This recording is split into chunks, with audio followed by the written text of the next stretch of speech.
Kyle, it's so good to have you on the podcast, man. We've been trying to arrange this thing for, I don't know, basically since Pheasant Fest, and you have been. I don't know if you've been home yet since Pheasant Fest. Is this the first time you've been home since Pheasant Fest in early March? It feels like it. It feels like. I mean, just this week I was in Knoxville in Kentucky, and I need to be a dozen other places too. It's just this is one of my days that I've set aside to be home and rest and good and take a breath. So it's been crazy. We took on a project this year to film grasslands in the southeast, and so the two kind of stories we chose to tell were stories of glades in the south and cane breaks. So it's been really crazy. We've gotten lucky because one of the guys who works with us, Travis,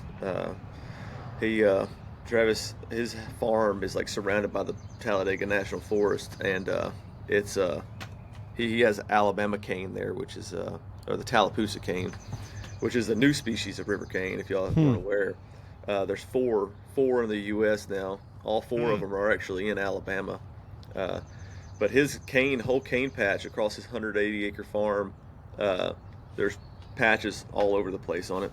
Every single one of them went to seed this year.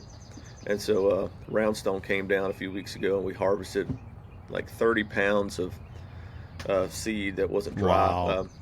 And which is crazy. That's like, I think, the second or third time that Roundstone has ever done that. It's the second large amount they've ever harvested. And so we were up in Kentucky yesterday cleaning that seed and filming it. And I'll probably never get that chance again, so that's pretty cool. That is really cool.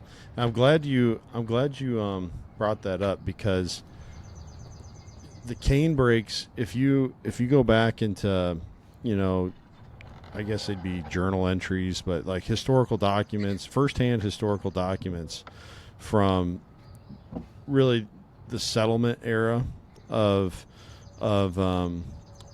really North America, right? As soon as European settlement began taking place here, you start seeing it documented in books on Daniel Boone or books on Simon Kenton. They'll talk about, and then they made it to the cane breaks, and that's how they escaped the attack that day. And you just hear over and over again, the cane breaks. And I've been here on this farm where I live. First time I ever went pheasant hunting, I walked through some kind of cane that was along this creek bottom. I don't know what it was. It's totally gone today. I don't see really any of it at all. But at that time, it was so thick you could barely walk, and it was towered way over my head. And I don't know if it was a native. I don't know if it was on your grandpa's farm. Yeah, I don't know if it was a native. I'm sure it was. Because if it was non-native, it'd probably still be there. That's kind of what I thought too. Yeah. The native cane, when it goes to seed, it dies. So it could have gone to seed and died. There's a population. I made a video about it like 3 or 4 years ago. It was on a farm we managed, and it was such an impressive patch of giant river cane. It was the really big stuff that I made a TikTok about it, this is what a cane break looks like. And I went back there this year, and there may have been like 10 green stalks left. And it was like the privet had kind of taken over the past 4 or 5 years. And it's amazing how fast a cane break can change and get out-competed. So that's interesting. It takes a while to establish, but it seems like it doesn't take very long for it to unestablish. So yeah, that totally describes the circumstance. I mean, now it's all reed canary grass where it was once. Oh yeah, it was once that cane. Well, I don't understand with river cane. So it totally dies. It doesn't go dormant for the year. It goes to seed one time ever and dies. Yeah, that's crazy. And there's conflicting numbers on how often it goes to seed. So Some people say 52 years, everything from 70 to 100 years to 7 years to 17 years. I've heard, actually, for this documentary, I want to get a bunch of people saying different dates on how, like, we don't know. And everybody has a different number, it seems like. Yeah.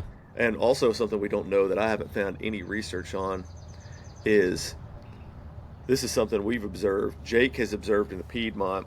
The canopy opens up over a cane patch that has kind of gotten shaded out by a forest, and that seed or that plant goes to seed the following year or the year after.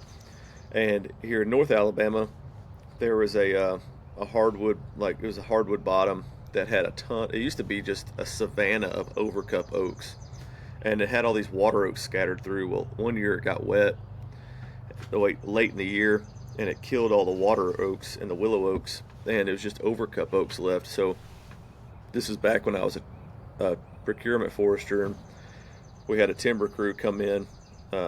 This is on our buddy Allen's farm, and they cut all the oaks off of it and left a lot of most of the overcup oaks, some young overcup oaks, and turned it into like a bottomland savanna, which is pretty cool. And the river cane in there 2 years later went to seed, and it was just a small patch. But I was like, I feel like there's got to be something to this. And so I was talking to a landowner who was in contact with Roundstone this year about coming to collect some of their river cane seed. That's another thing, is like a bunch of it went to seed this year, like a bunch of different populations. Oh, It wow. knew it was the time. Yeah. And so this farm in Tallapoosa County, which is like an hour and a half from Travis's place, it went to seed. Roundstone went down there, and they said it was a smaller patch. There wasn't as much viable seed. But I asked that guy, I said, what's the history on that property, or this population, has any disturbances happened over the past few years? He said, well, 2 years ago, a giant white oak that was like towering over this cane patch died, and now there's sunlight getting in. I was like, And then I don't know if you know Dudley Phelps with Mossy Oak Native Nurseries. I don't know if I'm familiar with Dudley. Y'all should have him on the podcast. Okay, He's Write that great. down. His farm in Mississippi got hit by a tornado, and like a year or two after, all of his cane went to seed. And so I'm like, I can't find anything about it online or in any research. And that doesn't mean there's not some out there. There could be some out there, but I think if we took a lot of these cane patches that are like shaded out by forest and opened up the canopy, I think that would create a response that would allow them to go to seed. But the other thing is I don't know if they're, and y'all probably know about this, is as a grass, will they self-pollinate, or would it be more beneficial to have multiple patches going to seed at the same time? Is there any difference to the quality of seed that would make if it's just one plant that's genetically, the same plant? Self breeding. Yeah. Yeah, I don't know if that's beneficial, or maybe that's why. Maybe it's a species that's kind of like the passenger pigeon that needed a huge population to like be able to function correctly. Yeah. I don't know. Yeah, that is a good point. Just there's some things that it's you have of course the whole R&K strategist thing and how we classify life, but there's almost like extremes within those too. Like elephants are kind of the most extreme K strategists, where they have, what do they have, like 2-year gestation periods and stuff like that. Yeah. And things like passenger pigeons, which technically probably would classify as a K strategist, but their numbers are just so immense that it's almost kind of blurs the line there. Well, John from Roundstone said it's like, this stuff's like, that would make sense, because he said it's like chia seed. He said it'll germinate within 48 hours. Wow.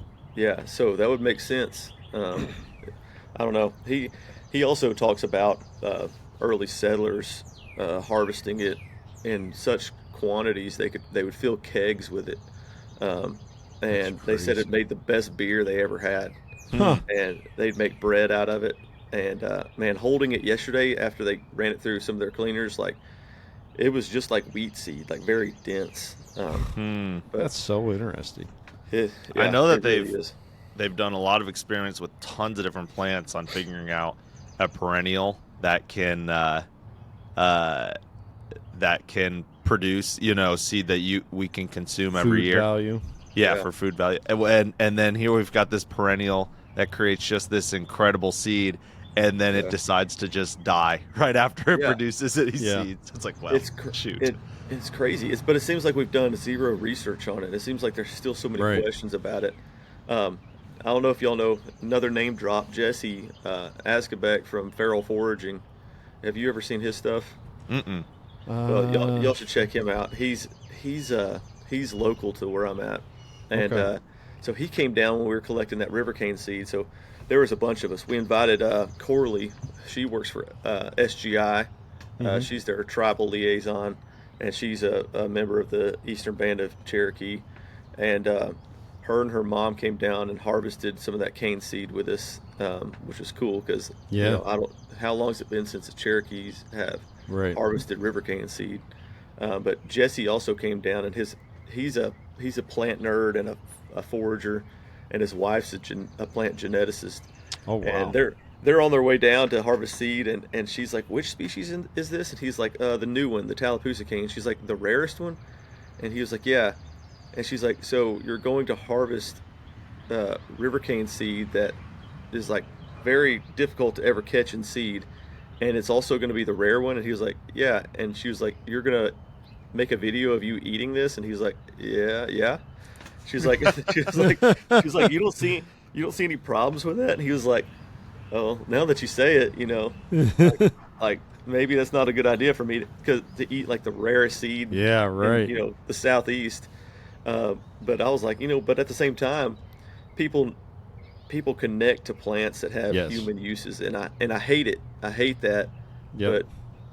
But humans ask, what's this plant going to do for me? That's like always the Yes. first question, and I can't stand that. But also, if you can show people that this plant can do something for you, then maybe that will motivate people to conserve it. I don't know. So Yeah. Yeah, I've had a similar conversation with a friend of ours who's been on this podcast several times, Luke Fritch. And we talk about putting in prairies in people's yards. And we've talked about how pointless it is to just mow yard grass, right? But we've said we understand that for whatever reason, it's in our brain to enjoy symmetry. It's clean edges and contouring and stuff like that. And if the general public becomes more accepting of having, pollinator patches in their yard because they can mow the Kentucky, bluegrass that's growing around on the outside of it, and keep those clean edges, but have 1,000 square feet of native pollinating plants in their yard, that's a win still, and and so you kind of have to meet people where they are with a lot of this stuff. So I agree. I think the value, because of what it does for me is just it's a bad question, but it's a real question that people ask. I've been on this like rampage against consumerism, which I know is like, everyone says that consumerism is bad, but we just don't understand how deeply it goes, into our souls, not just on a like buying a bunch of stuff from the grocery store, but when we're interacting with people around us, or when we're dealing with taxes, or when we're dealing with our own family, or who's going to do the dishes tonight. Like it's just, there's such a mentality of take that, like you were saying, I bet, Kyle, there's a bunch of people, I bet the people who listen to this podcast understand where you're coming from. But I bet if I start having conversations with people who don't really think about conservation, it's out of their wheelhouse, and I said, it's actually kind of bad to be thinking to make sure every plant has a use for us. They'd be like, what are you talking about? That's just how we think about things. It just goes so deep inside of us, and it's tough. We like broke out of the circle of life, as the Lion King says, the ecology. We like broke out of it, and now we're just kind of dictating how it's going in every way. And so we've got a lot of power. And as Uncle Ben says, that means we got a lot of responsibility. Yeah. Mhm. That's a really good saying. That's how I feel. That's like, I don't know. When I worked as a forester, as a pyramid forester, and I was driving around the southeast, mostly North Alabama and Middle Tennessee. But as I was driving around, man, I covered a lot of ground and a lot of properties, and I was able to find. That's when I kind of like was trying to learn every plant I could possibly come across, and by doing that, I'm taking pictures of everything flowering, and Yeah. that's how I ended up finding a ton of rare stuff just by happenstance. Um, and and then I'm like, I'm the only person who knows that this plant is here. Like Mhm. nobody else knows this plant is here. The landowner now knows because I told them, but in some cases they're not going to do anything about it. Yep. And so like I felt like responsible for Hmm. those plant populations and making sure that they expand and stay a healthy population. And so that's how I got started. I was managing a lot of these places for free for these landowners, like a dozen plus properties on Wow. top of my regular job. Just to have Um, access to natives and protect them, or what were you doing it for? just to make sure those populations didn't keep dwindling to nothing. Um, a lot of them were being mowed to where there's like Porter's goldenrod grows two places in the world. That's one of the first ones I found that is still the rarest plant I've ever found. Hmm. Um, we found there's three populations now. Both of them are in my county, or Wow. two of them are in my county. Um, Dwayne Estes found the other one right across the state line in Tennessee, and then the He's with popu- South Eastern Grassland Institute, right? yeah, yeah, Dwayne. Yep. and so this population in my town was less than a mile from me, inside the city limits, next to a neighborhood on a lot that has never had a house built on it, Hmm. and they mowed it like frequently, except they didn't mow in between these two big oak trees because of all the root structure. Hmm. Yeah. They couldn't get their mower through there, and right there's 15 Porter's goldenrod plants growing. They were Hmm. mowing over the rest of them. There were some out there that Oh. were just basil leaves that were this tall, and so that was like a circumstance where I, worked with the landowner to stop mowing it, and uh, and How do actually, those conversations go? Like, hey, this thing you've been well, mowing? One of the rarest plants in the world is right here. yeah, that was everybody's like, you got to get a lot of people who were like, no, I don't have any interest in it, and I'm like, actually, most people want to do something about it. Most people like to hear that they have something rare on Yes. their property, something unique. Except for this lady who owned the Porter's goldenrod. She didn't. Oh She no. she she was. I went and knocked on her door, and she's like, "Nope, yeah, I don't care. Don't want people trespassing. Don't step foot on my property." Which I didn't have to. I could see it from the paved road from the right of way, and uh, and she was like, "No, I don't want you collecting seeds of it." And I was like, "Okay, that's fine." Um, Turns out her boss, this kind of stuff happens to me all the time, and I don't understand why. Um, Her boss's wife, I figured out she worked at a local hardware store, like a lumber, they sell lumber and stuff. Yeah. Um, the wife of the owner of that place wanted me to come out to their property to look at plants. And I didn't put it together until I was out there. And then while I was out there walking the place with them, I remembered that lady had worked for him. And I was like, oh, by the way, do you know this lady? And they're like, yeah, she works for us. Uh, Her and my husband are like really close. And her husband just passed away last year. And I was like, oh, all right, that makes a lot of sense. Yeah. Um, and she was like, I'll have my husband talk to her. And so he talked to her. And after that, she was just like super nice. Yeah, go get seeds, whatever you got to do. And Oh, so, Wow. um, man. which, between us, that I guess you could put this on the podcast if you want to, but you know, there was like a year and a half time there where I didn't know the future of this plant population, Yeah. Hmm. and there were seeds gotten. So, but, Yeah, I love that. There were seeds gotten. Who knows where? Yeah. He just waited for the right wind direction, guys. What are you Yeah. thinking? He didn't trespass. Absolutely. Yeah. Absolutely. Man. Hey, well, if you Stood there with a if- butterfly net, just catching those seeds yeah. out of the air. Hey, speaking of that, if you want to keep rolling into another story, Yeah. that I was out at so I'm sure I don't know if y'all follow this leafy prairie clover stuff. Mm-hmm. Yes. The one I had- that you raised money for to buy the plot. Yeah, I was And going to so we ask bought- you about that. We bought one of the populations.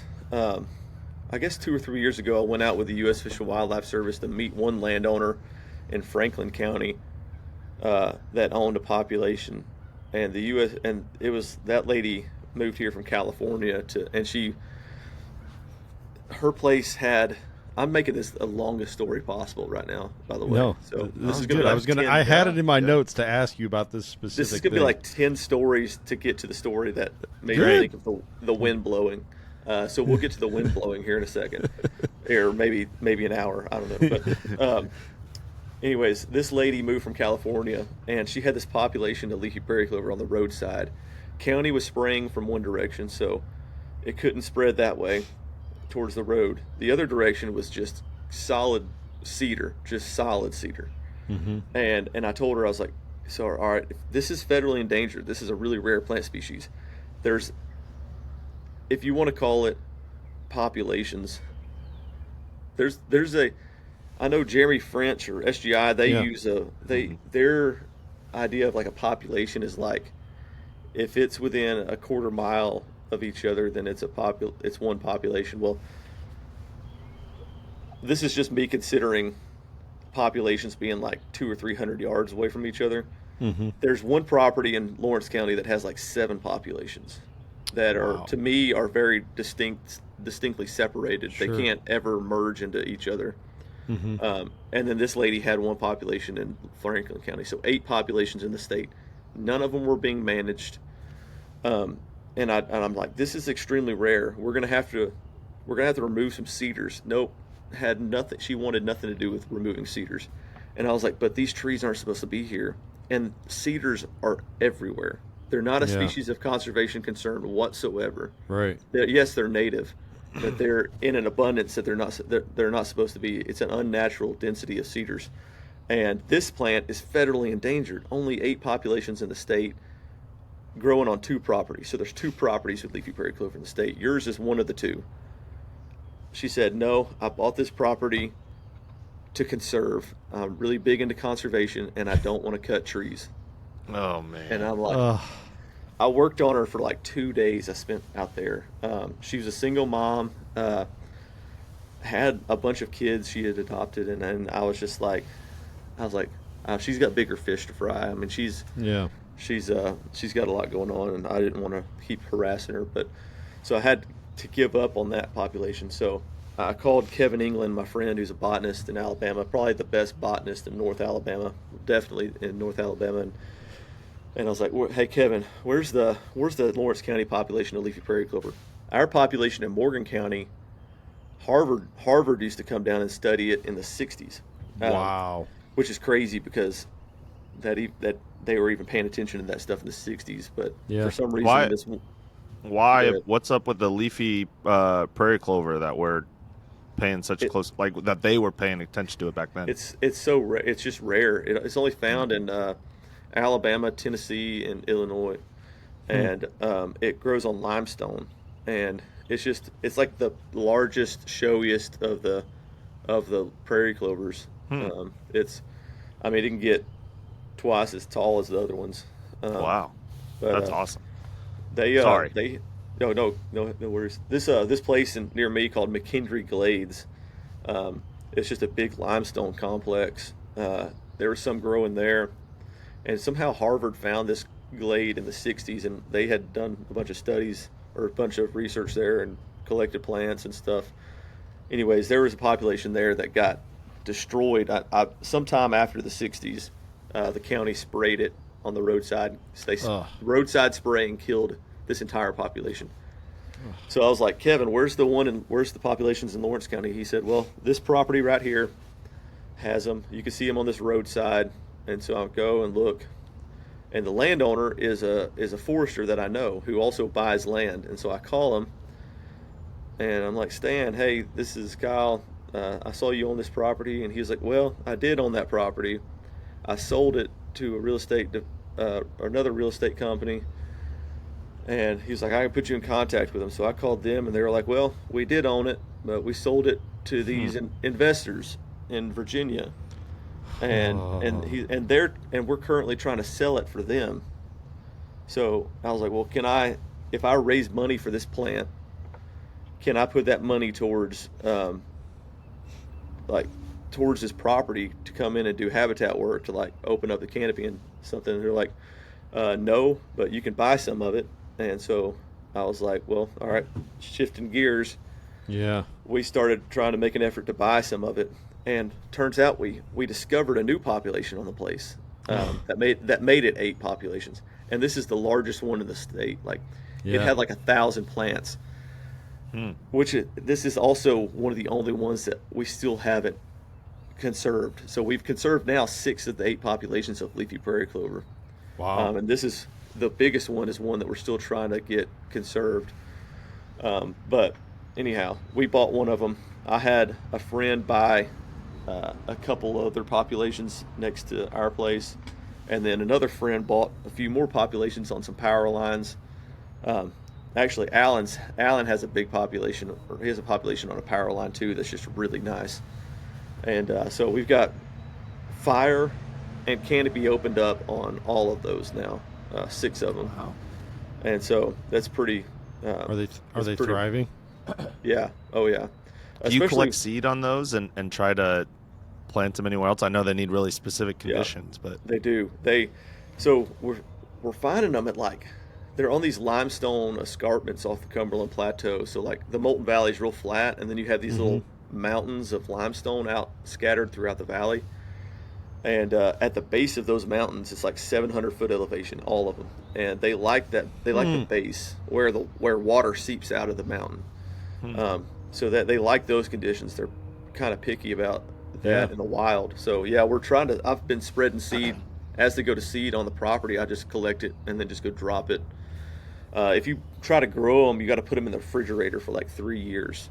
That's what a Grow Wild in Nashville, they've told me. They tried to grow it in the past and they had to have it in the fridge for 3 years. Wow.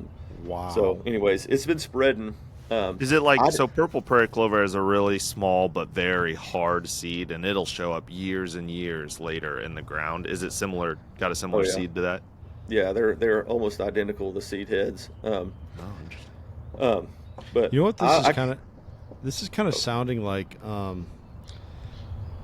I always butcher the first word, but it's like algorithmic talus slope micro ecosystems. We have some of that in the driftless part of Iowa, and which the driftless Iowa, or the driftless region, driftless area, encompasses northeastern Iowa, southeastern Minnesota, southwestern Wisconsin, northwestern Illinois. And when you said that 3 years of like cold stratification, basically, what makes those talus slopes so unique is they are limestone slopes, for one, and I can't remember exactly how, but there's a cooling effect. Water seeps in, and because I don't remember the mechanism how this happens, but there's basically ice back inside the crevices and like caves and things like that inside that limestone that allows for very specific organisms to survive there. In fact, they found a snail species like back in the 60s or 70s that became a Lazarus species. They thought it was extinct, and then I almost wonder if like that is what. Because, how on earth does Alabama have the conditions today where you have 3 years of cooling to stratify that seed, Yeah, I don't know. It's crazy. But I know these limestone escarpments, like these mountains, are so far apart. I call them limestone knobs a lot of the time, but Mm-hmm. they're so far apart that you'll find snail species that are like they find a lot of new snail species on these because they're so separated from each other and just junk. Um, Hmm. but yeah, that uh, we ended up not get we got the property that I was like it was kind of my second choice. Mm-hmm. It didn't have as many plants on it. There was like maybe a 1/20th of an acre was open, and that's where the plants were. Hmm. But it was 24 acres, and so like we had a lot of opportunity to improve that habitat, Yeah. and we've opened up probably 15 acres of it now, so we've Wow. really improved it. But also ours is like an east slope, and last year we had was a real dry summer. A lot of the other populations didn't even flower or go to seed; they were struggling. Huh. And our east slope population did great, so I kind of lucked out. We really lucked out having the probably one of the healthiest populations, even though it's not healthy in numbers. It will be because we're now opening it up. Sure. But that goes on to my point about the wind blowing that I've been trying to get to. Uh, but Yeah. that, Yeah. we're over on Allen's part. We call the David Webb Glade. He's the TVA botanist that discovered this site and passed away last year, and we named it after him. Um, and I'm standing there last year on a real windy day, and it was like right as all the like blazing stars, the rough blazing star seed was kind of ripe Mm-hmm. and willing, like blowing off of the stem. And I was able to make videos out there while it was happening. But you'd get these gusts of wind, like this gust of wind would come through the power line and just sweep all these seeds up over the hill, like just off into the distance. Huh. And it just makes me like made me think. I'm like, what's the chances of those seeds landing somewhere where they're able to grow? Because in Yeah. that direction, it's crop field, it's cow pasture that's overgrazed, it's people's front yards, it's closed canopy forest, Yeah. hayfield. Maybe they survive in a hayfield. I don't know, but like the chances of them landing somewhere where that's going to be optimal for their growth is like, I mean, I can't even imagine the odds. Yeah. Can't be good. Can't be good because it's there's hardly any good conditions for grasslands left in Alabama because it's all forested now from Right. lack of fire. But it's just I don't know. It's crazy to think about. It also makes me feel better about collecting stuff in the wild, like off Definitely. those places, because I'm like it's going to be in better hands if I have it Yeah. instead of it blowing off into a cow pasture that it's never going to grow Hmm. in. So Yeah. We just had an extended conversation with Tabitha Panis, who she was the president of the Iowa Prairie Network for a while, and we had a long conversation about what would happen if all humans just left Iowa all of a sudden, and we kind of came to this like, uh, there's a good chance it would be forested, yeah, and I feel like Alabama kind of shows that would well, be Yeah. true. That's a good point. well, if all humans left Alabama, we also wouldn't have anybody putting out naturally caused fires. Yeah, And that's so, Right. true. and I can't. I've been looking for this. I took a screenshot of it, and I cannot find it. In 2022, there was like 790 something lightning strike fires that were put out in Alabama. Really? Wow. That is Yeah, interesting. it amazed Yeah. me. That number amazed me Yeah. because I'm like, man, Yeah, it's like wired I'm, in our into our brain to think like, oh, there, lightning. You teach kids about the prairie or something. Yep, and on occasion, a lightning strike would hit and it would light the prairie on fire. But everyone in that room, including yourself, is like, but that happened once every 20 years. You know what I mean? yeah, But yeah. yeah, that's But that's, I mean, crazy. if you think about it, I mean, there's like, I can't remember the number of counties in Alabama. It's like 50 or 60 or something. But let's say it's 50. I mean, that's how many is that? That'd be 16 lightning strikes in each county that set a tree on fire. That's Uh, so Man. interesting. I mean, just yesterday I saw multiple. We had a huge lightning storm here, and driving down the interstate, I saw multiple trees that were smoldering. Um, and Interesting. and so like I don't know if we weren't here, we wouldn't be putting those out either, Yeah, that's very and true. and that's what SGI had. They had I don't know if it was them who had done research or somebody else, but on the Cumberland Plateau, they did research on really mature shortleaf pine that were like hundreds of miles away from each other that were seeing the same fire events. Mm-hmm. Um, whether that was just because the year was a really dry year, or if that was the same fire traveling those ridge tops for hundreds of miles. Hmm. I guess they can't really say, but um, as long as there wasn't something stopping those fires, could have gone for a long Yeah. way. So Yeah. Yeah, we talked about that as well. Like the road, like the whole road system, would be pretty intense. I think that, I mean, gravel roads would eventually just pretty easily be taken over by plants, but yeah, the major highways could stop some fires. But I do. Wait, you know what's interesting, Oh. Nick, is there's some. In fact, we drove past one. You and I did, I think, on Monday. There's like old highway bridges in Iowa. When they turned a lot of our 2-lane highways into 4-lane highways, they left sections of those roads still intact, and a lot of them are like close to like public areas now, like hunting, WMAs, hunting areas, things like that. And you can see like those roads were definitely in use like in the 60s and 70s, but today already, like there's no way you would drive a car across that bridge because the concrete is already breaking down so bad. There's plants that are growing, in every crack on there. I think that stuff would probably actually, the land would give it 100 years and it would. yeah, or Yeah. and in nature terms, 20,000 years. I was gonna say I put a lot of trust into a paved road before as a fire line, and it didn't work. That's fair.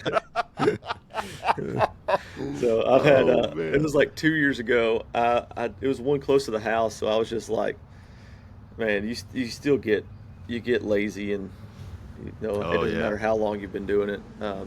I just jumped on my 4-wheeler and had my leaf blower and a drip torch, and I went and burned this pasture. And it was midday, and the wind was just right, and everything was dry, and I was probably burning it too late in the day.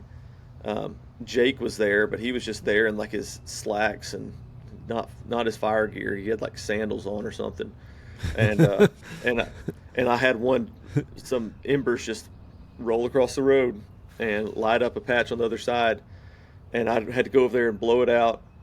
And then it kept happening, and then it got on the other side of the fence on the other side of the road. No.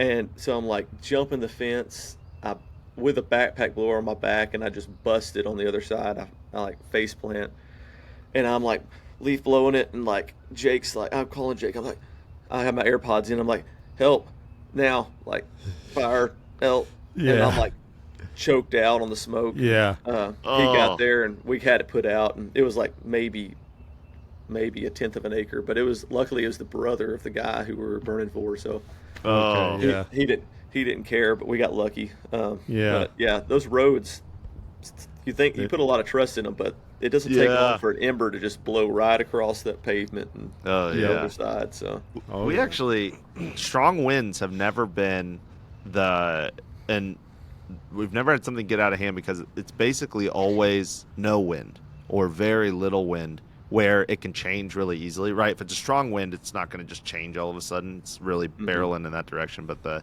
no wind, and the other day, and then if you have no wind, fire creates its own wind, right? All that heat raising up, and it's going to create air movement.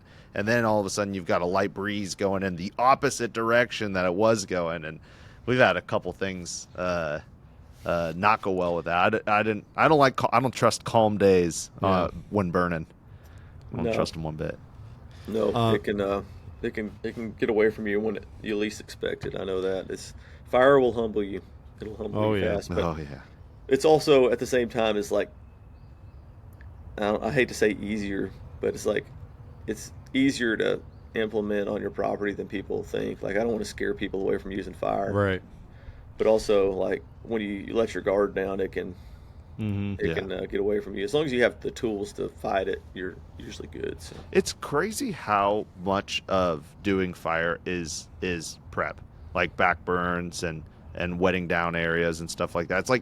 It's like 90% of it, and then you like just light the other side, and the wind takes it across in 60 seconds, and then you go home. It's when a burn goes well, it's like the simplest thing that you've ever done. Yeah. But when it doesn't go well, you're talking it can add hours of work. Yeah. And it can take weeks off of your life too. Yes, yes. Stress. Breathing all that smoke. Yeah. All right. Yeah. Here's one I worry about, Kyle. You've done a lot more burning than I have, I'm sure, and you do so much on the edge of wooded areas or in woodland fires and stuff. Poison ivy smoke. Have you ever had a problem like running a fire through some poison ivy and breathing in some of the smoke or anything? I mean, I did a video of me lighting poison ivy on fire. It was like a literal blanket of poison ivy in this pine straw, and I lit it on fire. And I made a TikTok about it. And oh, the comments! I got so many of those. I knew I was going to get those comments. Yeah. And so I was kind of like, So that's why you lit it. You know? Yeah. I was like, let's see how mad I can make people. And they're like, don't stand in the smoke. You're gonna die from the inside out. And like, and I'm like, Did you die from the inside out? no, I did not. I didn't. I just stayed out of the smoke like a logical person would, you know. So, I mean, people think that like the smoke's just gonna go in every direction and chase you down like a cottonmouth. Like a cottonmouth is going to chase you down. Yeah. They think smoke's going to chase you down too. I'm like, well, the wind's blowing that way, so I'm just going to stand over here and not breathe in the pine or the poison ivy smoke, you know. So Yep. Man. Yeah. I mean, it does. I don't like standing in smoke. You know what I was thinking about the other day? Kent and I did an episode about microplastics making its way onto land and like ruining land. I don't know. Like I don't think there was as not much data. microplastics. You're thinking of PFAS. PFAS. Yeah, sorry, Yeah. PFAS. Yeah, so PFAS getting out of or being spread on Through in people's biosolids. poop. Yeah, Yeah, in through biosolids. yeah. Yep. And so I'm like, I wonder if there's like PFAS in these plants right now that I'm breathing in. That's like what I'm thinking. Oh, The smoke, because it's like Yeah. you don't want to stand and smoke a plastic, but I don't know. But Yeah, when you're I burning follow Well, I that think too. switchgrass a nice and big blue stem, you're like, about, well, the percentage is burning probably that small is enough. kind of You're like underrated is how it calculating the gets risk. rid of And plastic I've lived a and good stuff like life, that. But Oh, I mean, like I have a starting to get burn. here. Yeah. Like I live in the house I grew up in, and Sorry, my I dad always had this break one here. burn pile on the property, and everything got burned in there. And then We like we have, We made it so far without an internet interruption there. Sorry, guys. yeah, you're fine. Kyle was telling a great story. Okay. Ken, you're the interrupter. Okay. No, you're good.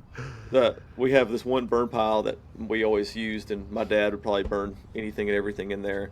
One year, it was like after my dad passed away, my mom was cleaning out the barn, and she burned a bunch of stuff in there. Whatever she burned, like, left a dead streak, like, downhill from this burn pile for, like, 3 years. That's also where, like, our muscadine vines are. Like, Oh, my dad no. had, like, a muscadine orchard. It didn't kill them, but, like, now I'm afraid to eat them. I'm like, Yeah. I don't know. So it was there's probably like the smoke, like it didn't catch fire. No. It was just smoke. That it just when it rained into that fire pit. The water, I guess, washed something out of that fire pit downhill, and just sterilized the soil. And I'm just like, I don't know what that was. Like, I don't know if there's even any way of knowing, but I know I'm not eating those muscadines anymore. So, so yeah, that's no telling, man. That there's got to be so many microplastics and campfires and Yes. I don't know. Judd sent me this picture. Ken, you might have gotten it a while ago as well. It was like this Pokemon evolution. So there's 3 different, right? And they each get bigger. And it's like the little one is my grandpa filled with lead. The medium one is my dad. What is it? My dad filled with asbestos. And then the bigger one is me filled with microplastics. It's just like, we've all got the. I mean, it's kind of interesting. You know, we were really into picking the easiest way out or the cheapest option or whatever, and then we end up just poisoning ourselves as there's some sort of terrible poetry in that. But Kyle, this is the question I was going to start with. I still Ken, haven't did you even even asked. get to your I question? haven't asked mine yet, but that's okay. It'll come up. It'll come up. Sorry, I've been this is better better. talking. No, No, if we that's have why to we follow have the you on outline, here. for any of our guests, if we like keep looking down, looking for the next question on the outline, that's a no bueno. It's a good sign. It's not going too well. Yeah. But so, I'm curious, what prairie did you walk onto for the first time and have the strongest emotional reaction for whatever reason? Either the most angry or the most excited, or you know what I mean, or the most confused. Yeah. Um, the one that there's a place that's the best prairie I've ever walked onto, and it's Hmm. like an 11,000 acre farm in the Black Belt, um, and it's been burned by the same family for over 100 years. It's probably being burned prior to that, and that place is a time capsule. And every time I Hmm. go there, it's just incredible. It's Um, 11,000 acres of prairie. yeah, yeah. Well, not all of it's prairie. Some of it's timberland. At least 2,500 acres of it is like pristine Hmm. prairie. It's like incredible. Have, But have you noticed how that provides a reset? Like I've been doing what I do with Hoxie long enough now to where you can get kind of like used to seeing the same plants all the time or the same acres, and dealing with the same problems that it becomes almost routine. But then when you go to a place like that, it's just like it totally refires you up. You're like brought back to, man, this is why yeah, I feel that's the Lus Hills for me, Nick. When we yeah. went on that hike the other day, that's why I didn't want to Hmm. end it. It's just like it was doing that for me, Yeah. Yeah, totally. I'm curious. You said it's the best prairie you've ever been on. What does that mean? What qualifies something as best? It's just hardly any invasives, a lot of plant diversity, like a lot. I don't know what they're up to on that place. Maybe I think 600 species of plants. Oh It's man. it's it's crazy. I need to double check that, but it's like it's up there. It's insane. And there's just wild like quail everywhere. Like it's Hmm. like stepping back in time to what like I mean I don't hear quail in Alabama hardly anymore like ever. And the only healthy population of quail I've ever seen was on that place. Hmm. And it's because it's such a nice grassland ecosystem, and it's just like it proves that good habitat equals good wildlife populations. And so Do they I don't ever know, open that's it up to the public and do like tours or yeah, anything? Or they've had the Audubon out to do a lot of birding. It's a great family, like it's in the hands of like I don't know what happened in the world for this to align, but the person that's in charge of it is the person that should be in charge of it, Yeah. Hmm. making decisions for it. It's pretty incredible, How long did you and say they've been managing it? How it's many been in the generations? family for 100 years. That's Um, crazy. That's crazy. So they yeah, they really understood the like what they had no, way they before no, way be. they had a quail plantation, and they've only understood what Oh, they had until like I guess in more recent years. But prior to sure. that, they were just managing it for quail hunting, and so they have these old kennels there where they had quail dogs and Yeah. pointers um, and that's just they burned it so there would be quail there, and that's how they managed it. And so um, then recently they realized how good of a place it is, and they've opened it up to all these different schools to do research there, um, and they've just been really great stewards of this place. It's pretty impressive. There's like these big prairie washes, like these where the soil is just highly erodible Mm-hmm. and real calcareous soils, and it looks like a desert. And there's just like Mosasaurus vertebrae laying on the ground. Like it's just Wow. the place is crazy.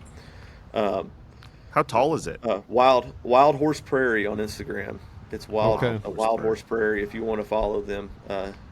Mitchell Bell manages it, and it's just incredible. But how would you How, say? how tall is that prairie? It depends. I mean, there's areas it changes throughout the whole place. I mean, it's just like a mosaic. There's places that have big blue and Indian grass, and so I mean, and huge blazing stars, so it can get tall.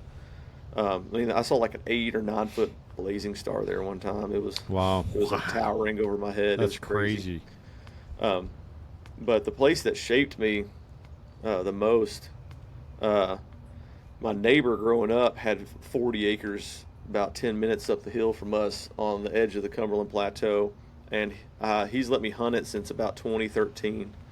And 2016, I was in forestry school, and I was working for the State Fish and Wildlife at the time as a laborer, and I was just really into habitat for wildlife. And so my dad and I spent a lot of time up there cutting down cedars and opening up these openings, and I was trying to turn these openings into food plots, um, just not knowing any better. And Mm-hmm. so I one summer I opened up a bunch of cedars, and at this in the where it was open already, I sprayed it and tried to plant it as a food plot. And of course, it was like a very thin soils.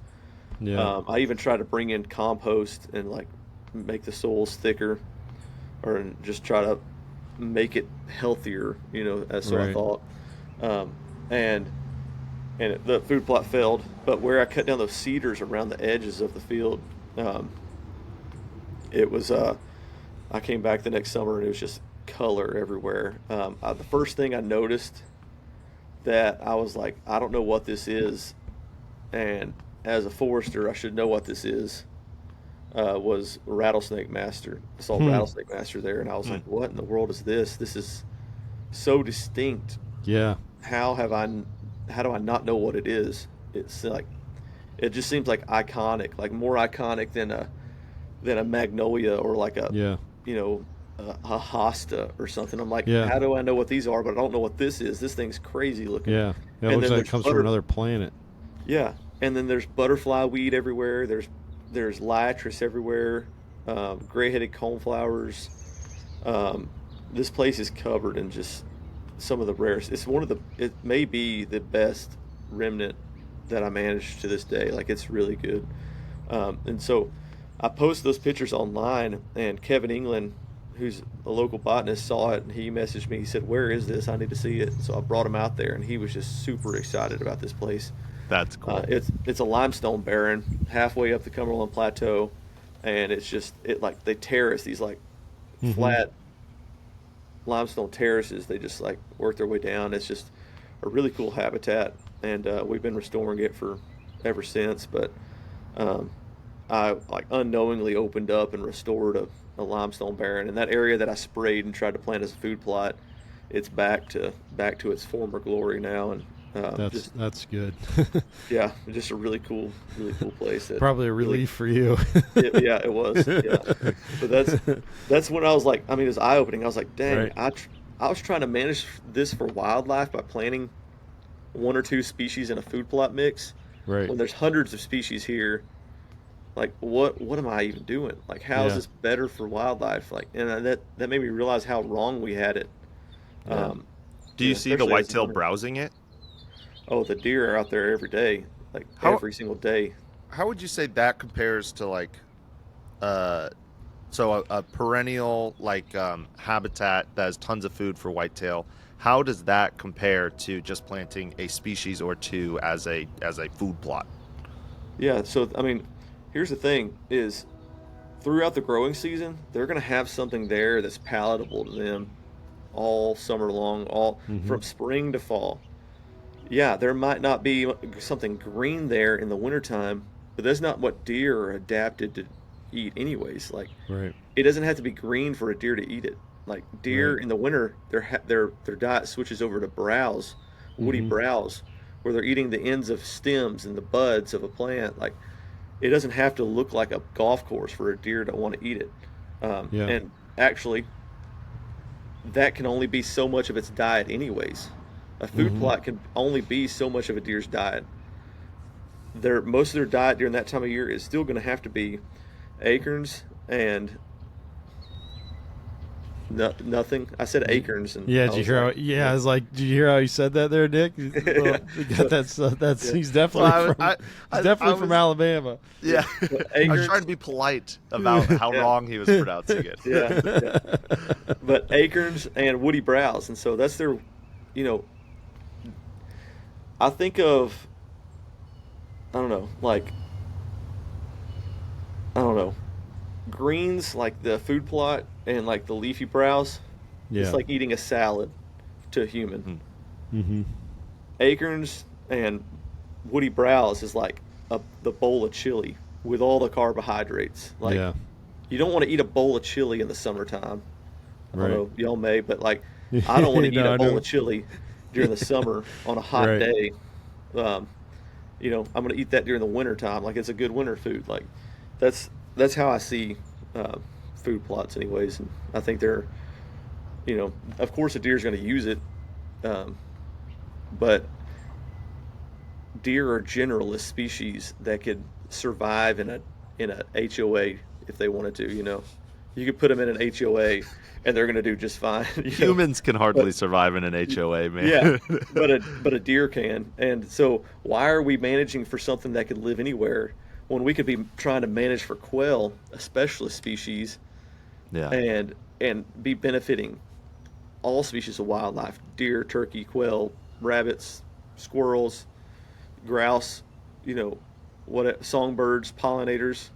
Why are we going to manage for one species that could literally survive on a golf course or an HOA? Like that seems like a very low bar we're setting for ourselves as habitat managers for wildlife. So that's just my mindset. Yeah, I love it. I don't, from every possible angle. I mean, it's way cheaper. I mean, it's more expensive the first year that you plant perennials, right? My only thing I can figure out is that you don't get something that year. You have to wait to the second, maybe the third year. But Judd McCollum calls it a full plate, meaning two different things. They get food there all year, so they're trained to kind of come back to this spot. And secondly, they, as you were saying, they just get way more diversity for their diet. Yeah, and Alan, he owns one of the Leafy Prairie Clover properties. He also owns that Overcup Oak Savanna I was talking about. Alan does our wildlife consults for us, and he still prescribes food plots. But like, the thing is we're not putting food plots on rare limestone barrens with tons of plant diversity. We're finding the place that's taken over with Lespedeza and privet, and we're taking the worst spot and making it better have with value a food plot. of some kind, It's going to have some value then, but we aren't taking the best spot and the only open spot and turning it into a food plot. And that's what happens on a lot of properties. That's the reason I turned that place into a food plot. It was 40 acres, and the only 2 acres that was open was a grassland. And I was like, well, this is where the food plot's going. When I should have said, oh, dang, up the hill here, there's a bunch of kudzu. Let's spray that out and turn that into a food plot instead of taking the high quality stuff and turning it into a food plot. Yeah. So it's just like anything else. It's you just got to learn the property and figure out ways to approach it. There's always a way to get what you want without taking away something valuable. And Alan does a great job of that on properties when he does consults.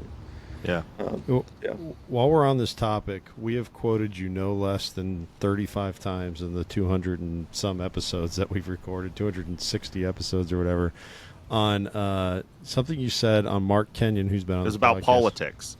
Yeah, may as well be. No. But it's on. You were on Mark Kenyon's podcast a couple years ago, and honestly, it was one of the best perspective statements I've heard on a podcast before. And Mark was just working through hey, no one in that I can think of has talked to more voices within the whitetail hunting world and had their ear closer to the ground on the issues in whitetail hunting, and tries to understand every viewpoint better than Mark Kenyon does. And he had you on, and I'm going to take just a little side jaunt here as I ask you this question. I think it's important that we recognize how often hunting served as the motivation to find something great in the stories that you just told. That super diverse prairie where they were running the quail plantation. It wasn't necessarily that activity that led to discovering this priceless gem, but it was motivation to keep people out there lighting those fires and holding and serving as a placeholder. It was a motivation that got people to do that hard work. Or in the case of you and your dad setting up those food plots, no one else wants to go out there and cut down cedars, right? Yep. Even if you got paid like $15 an hour as a high school kid, you'd hate every second of it probably, because that's hard work. But when you have that motivation of, hey, I might be here hunting in a few months, and I might get to shoot a giant buck or shoot a gobbling turkey in the spring or whatever, that is that is motivation that really doesn't have a definite price tag that gets you out there to get the ball rolling for conserving these things. But all that to say, giant miscanthus, pampas grass, Egyptian wheat. You're gonna bleep that out. the those terms, yeah, those things, they get used by people who use the title, on their business card, land manager, whitetail property manager.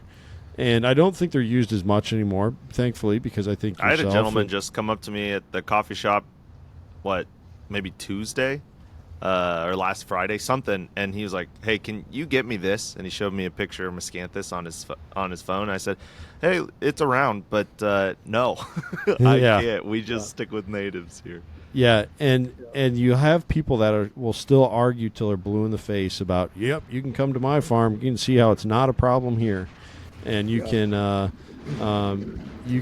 you're just responding to an emotional outburst by tree huggers and people who really don't understand how this works. And there's nothing wrong with it. It's a hybrid. On and on the arguments. Can you just rehash your reasoning why you think it's a bad idea where hunters can go from that superpower that we just described of you can be the placeholder for something priceless, to then becoming almost damaging by quote unquote managing the land purely for hunting opportunity and taking some of these non-native shortcuts? Yeah, so we've made that mistake with so many other species already. In the South, sawtooth oaks are spreading everywhere. I mean, thousands of them regenerating under one tree. Autumn olive, bicolor Lesbiesa. It's just there's so many examples of us planting non-natives and it biting us in the butt in the long run. But that's one species, and what does that one species do for wildlife? Mm-hmm. What does miscanthus do for wildlife? Yeah, how is it going to benefit native wildlife? I mean, zero benefit. If you think cover is higher priority than something feeding a species or being a host plant for a species, like it's not. There's 4,000 plants in Alabama, 4,000 different species, and a lot of those species provide cover. I mean, it doesn't have to be. We don't have to introduce something that's not from North America to get cover. That Tallapoosa cane I was just talking about earlier, it's like giant river cane. It gets tall, but its leaves are like, an inch and a half, 2 inches wide, and maybe 15, 16 inches long. I mean, they have these huge leaves, and they make a great screen. So, like in Alabama, Tallapoosa cane would make an excellent screen. But why would you want a monoculture of a species as a screen? I don't know. I think miscanthus adds as much value for wildlife as a wooden fence. That's not That's a great way to say it. You might as well install a wooden fence at that point, Yep. But why would you want a monoculture that's a non-native when you could have diversity? You could have, multiple species. Plant a row of plums and hazelnuts and, hawthorns or, mulberries, like native fruiting trees. Plant a row of native grasses and forbs in between there. Plant a row of trees behind it. Like, get you some diversity in there that's going to, serve.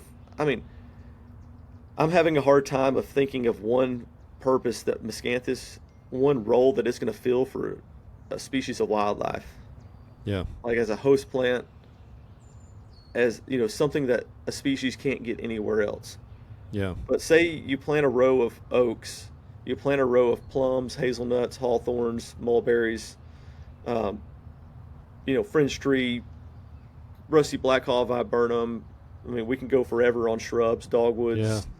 uh, buck, uh, uh, daggum, buckeyes. I mean, there's like millions. There's tons of shrubs you could plant, and then you plant a row of grasses and forbs, which could be, you know, 50 to 100 species if you want it to be.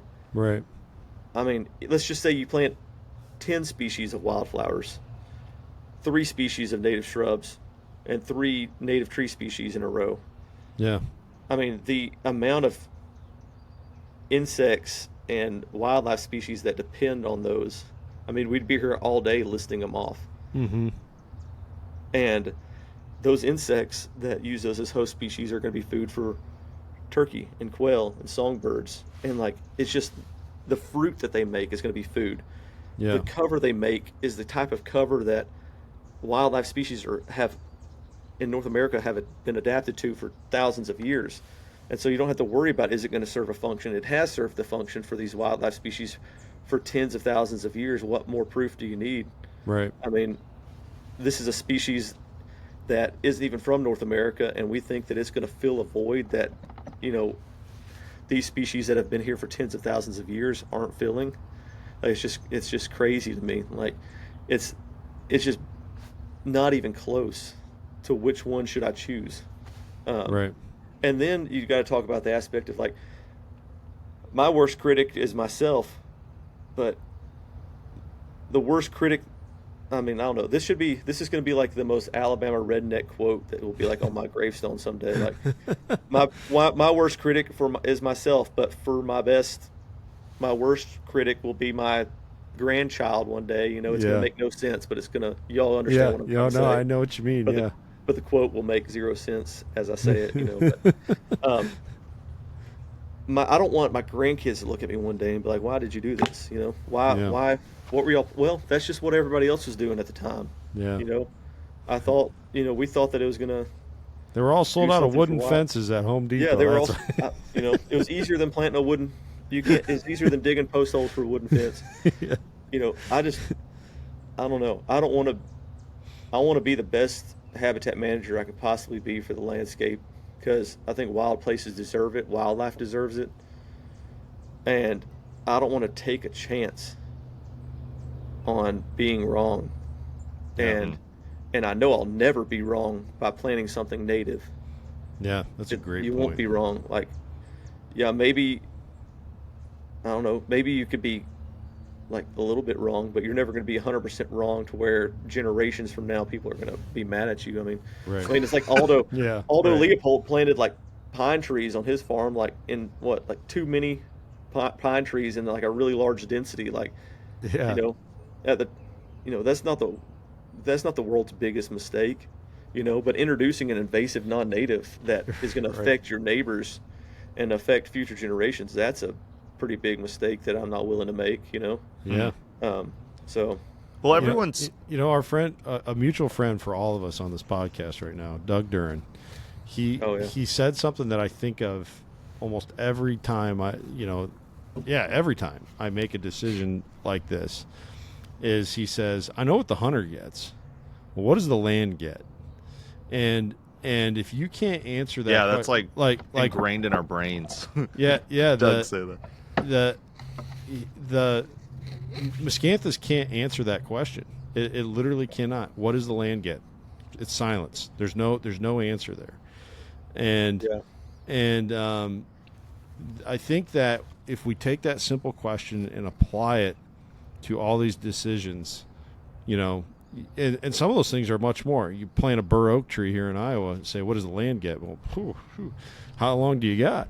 Whereas if you plant, a lead plant plug in your landscaping, you might only have like 2 answers, but at least there's answers there for what the land's getting by you doing that, and oh man, that's interesting. How long can you make that list with every decision? Like a monoculture of switchgrass, better than a monoculture of miscanthus, but I would argue not a very long list One of what answer. the land gets. Yeah. You get cover. Yeah, there's definitely tiers of how beneficial something is, and the services it provides for an ecosystem. But I was at I find myself doing this all the time. Like I was up in near Knoxville in Clinton, Tennessee a couple days ago, looking at a planting that Roundstone had done on a park. You know, just surrounded by trails and just solid butterfly weed, solid.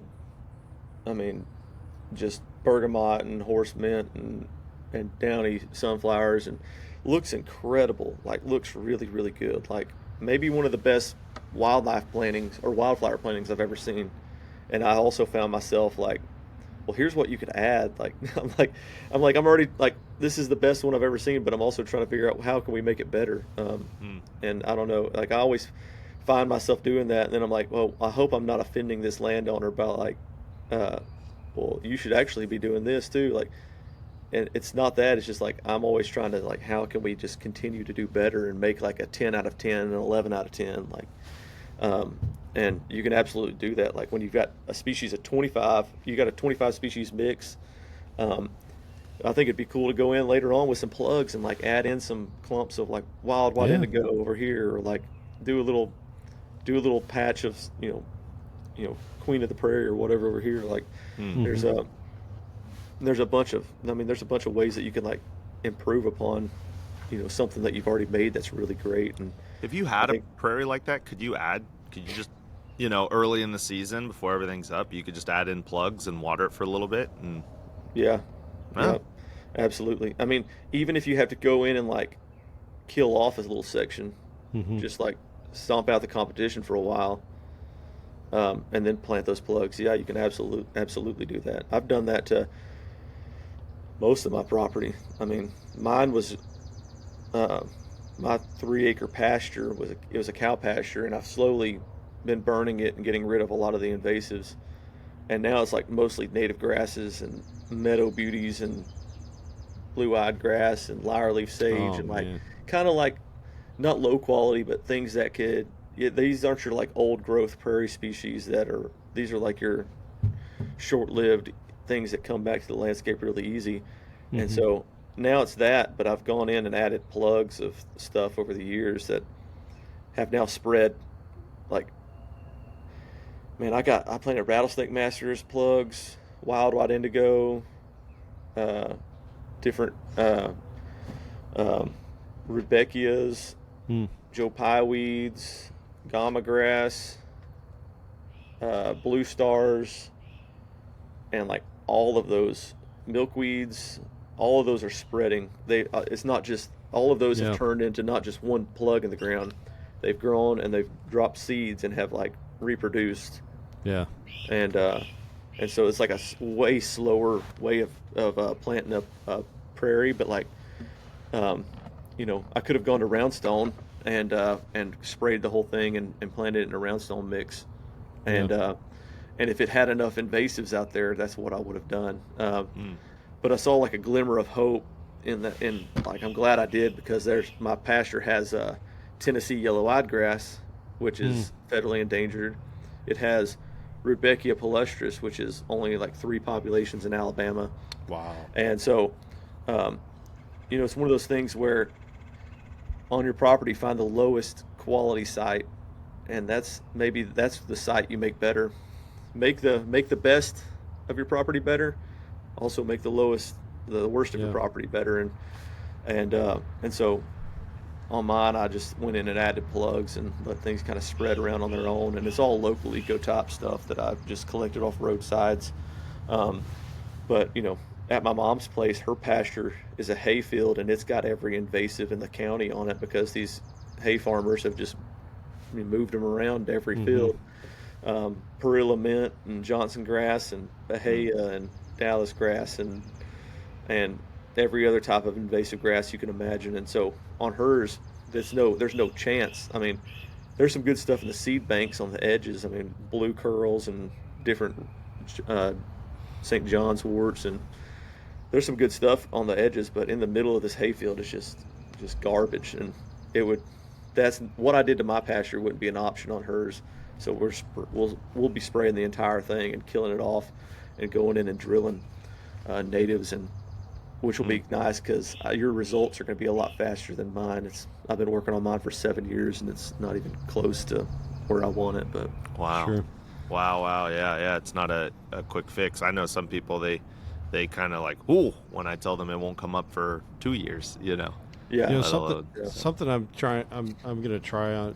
You mentioned with the plugs, Kyle. I have about a trying to think here. I think it's a 5,000 square foot prairie that I've done no chemical application to. I just start tarping a part of my yard, and with the intention of trying to avoid using chemical, just to serve as a good example to people who are committed to doing so.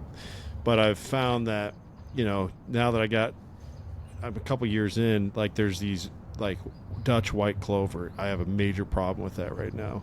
It's so tempting just to go in there with some Glide and just kill it. Yeah. But what I'm going to try and do is put like some lead plant plugs like in the middle of that clover, knowing that 5-6 years down the road, lead plant gets so big and those bottom Shade it leaves. out. Yeah, I'm hoping it'll shade it out, and I think plugs can be a huge part of having a successful reconstructed prairie.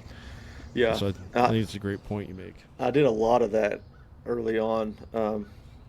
I took I had a plug of Blazing Star, like scaly Blazing Star, and I use these like container plugs. They're like 10-inch Yep. plugs, and I just drill them into the ground.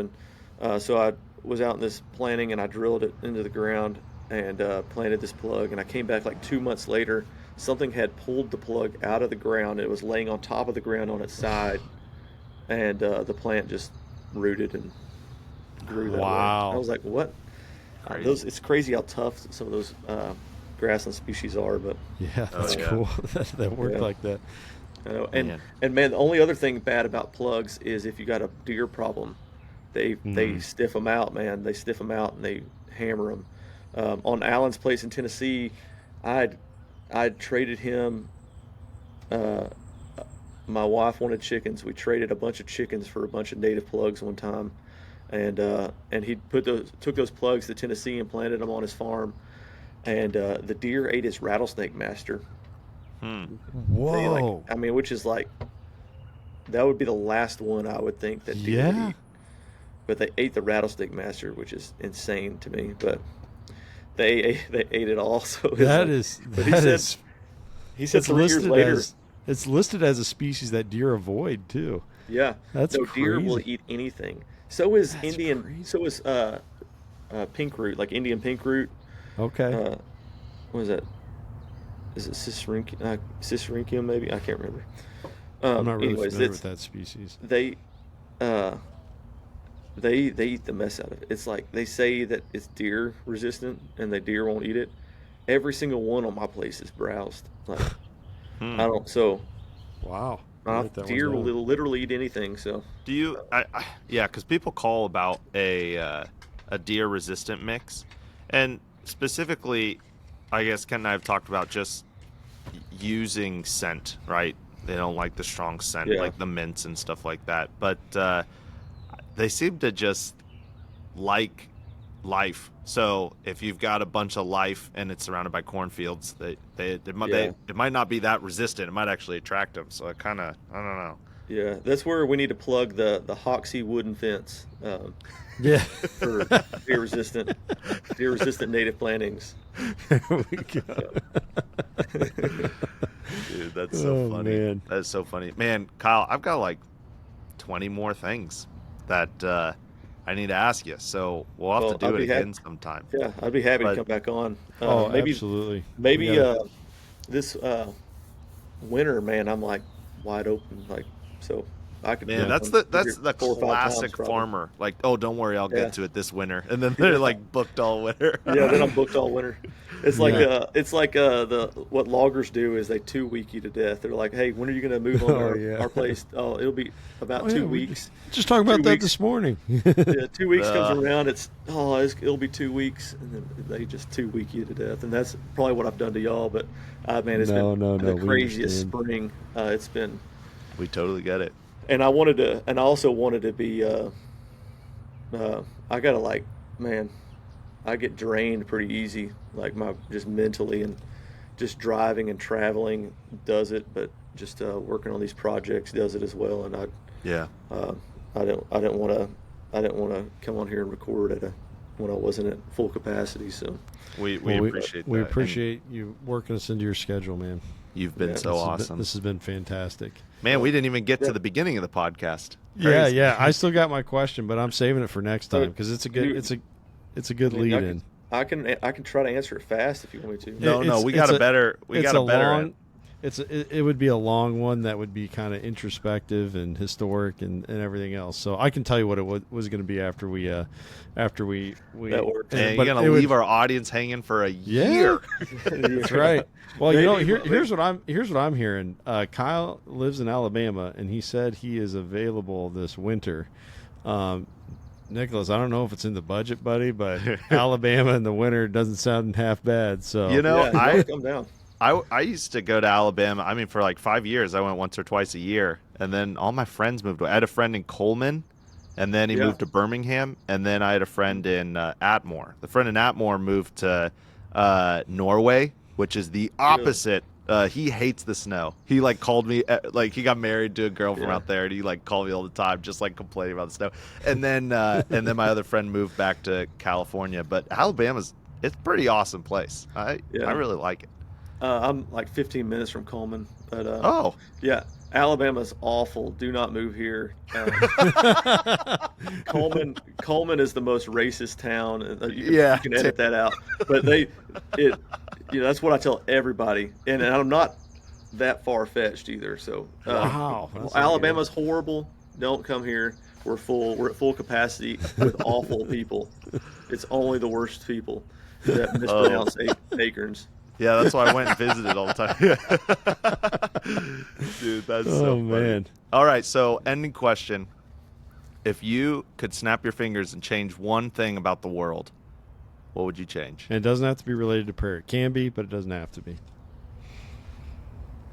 Oh gosh, that's like too much power that I never want to have.